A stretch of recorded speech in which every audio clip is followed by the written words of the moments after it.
Welcome to Spa Virgin Presents Tips and Tricks for a Better You. Safe, at-home pimple popping. So you've got this major, ginormous pimple on your chin. We always want to get rid of these things because they never heal unless we extract them. But we want to do it in a safe manner where we don't aggravate it worse, cause it to spread, or worse, cause scarring or demarcation of the skin. So the things that you're going to need to do this are, first of all, you're going to need some alcohol. You're going to need a nice cotton pad. You're going to need a couple of Q-tips, or if you have an extractor, which you can purchase at any drugstore, with one side, which is used for pimples, the other side for blackheads, that is actually the most effective way. But if you don't, then your fingers or Q-tips are the next best bet. And you're going to need a nice thin needle, a sewing needle or a safety pin that you can use to actually lance the pimple. So the first thing you're going to do is you're going to take your alcohol and your cotton pad and you're going to sterilize the needles, and that's really the most important thing. And also, while you're at it, you want to take your lancet and make sure that it's sterilized as well if you have one of those, and do both ends because you don't know which end you're going to use probably when you start.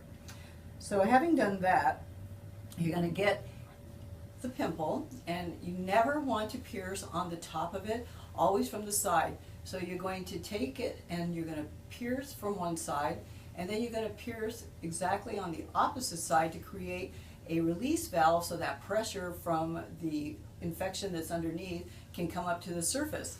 So having done that, and you're going to put your needle back on your pad with the alcohol, you can take your Q-tips and you can go around the pimple and you can start squeezing from the different sides, pushing and pulling in different directions.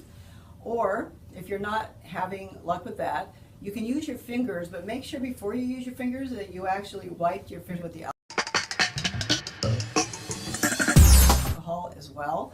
And never use your fingernails because there is always bacteria under your fingernails which you can never get rid of. Not to mention they're sharp and you can risk cutting yourself. But if you do use your fingers, just use the fingers, and again, same thing, pushing in the different directions, causing the infection to come up to the surface and to come out. Now, if that's not working, get your needle and go in the other directions that you didn't pierce. So maybe from the top and then the bottom, whatever two sides you didn't pierce there, then go back to using your Q-tips, pressing, or your fingers. Now, those of you that have an extractor, if it's a large pustule pimple, you can take this, put it in the center of it, press down, and it will cause it to pop up, especially with various holes that you've made to release that. Or if it's a smaller one, you can kind of, again, to make sure after you did that you got it pressed down and make sure that everything comes out, and blood should finally come out. When the blood comes out and there's no more oil or dirt or infection that comes out of it, you have it. Take your cotton pad, get some more alcohol on it, blot it, don't wipe it, just blot it. Apply pressure if you're really bleeding. And once you've done that, then get some sort of a, if you have like tea tree oil is the best thing, put a few drops in your palm, pat it onto the pimple, and just let it coagulate and form a scab, and let it heal and leave it alone. So that is something that most definitely should be done at home. This is at-home pimple popping. I'm Jackie Etchevest, and that was my tip for you.